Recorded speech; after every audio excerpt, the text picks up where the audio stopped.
Equal-mindedness.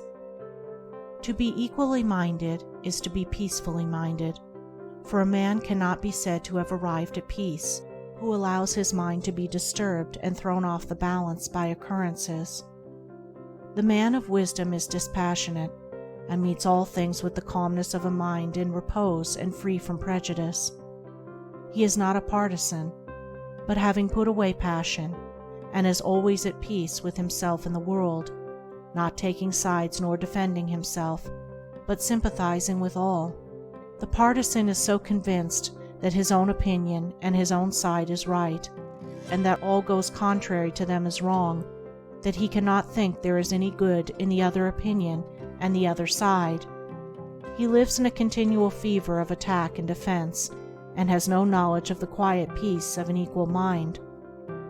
The equal-minded man watches himself in order to check and overcome even the appearance of passion and prejudice in his mind, and by so doing he develops sympathy for others, and comes to understand their position and particular state of mind, and as he comes to understand others, he perceives the folly of condemning them and opposing himself to them. Thus there grows up in his heart a divine charity which cannot be limited, but which is extended to all things that live and strive and suffer. When a man is under the sway of passion and prejudice, he is spiritually blind.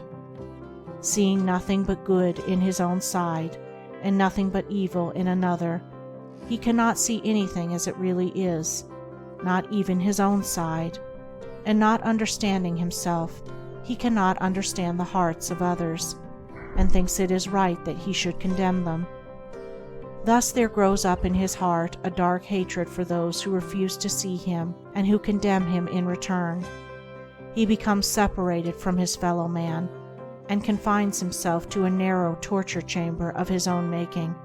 Sweet and peaceful are the days of the equal-minded man, fruitful in good, and rich in manifold blessings. Guided by wisdom, he avoids those pathways which lead down to hatred and sorrow and pain, and takes those which lead up to love and peace and bliss.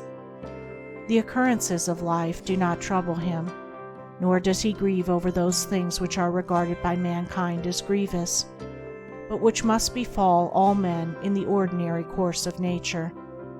He is neither elated by success nor cast down by failure. He sees the events of his life arranged in their proper proportions, and can find no room for selfish wishes or vain regrets, for vain anticipations and childish disappointments. And how is this equal-mindedness, this blessed state of mind and life, acquired?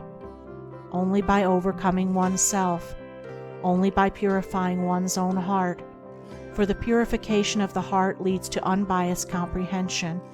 Unbiased comprehension leads to equal-mindedness, and equal-mindedness leads to peace. The impure man is swept helplessly away on the waves of passion. The pure man guides himself into the harbor of rest. The fool says, "I have an opinion." The wise man goes about his business.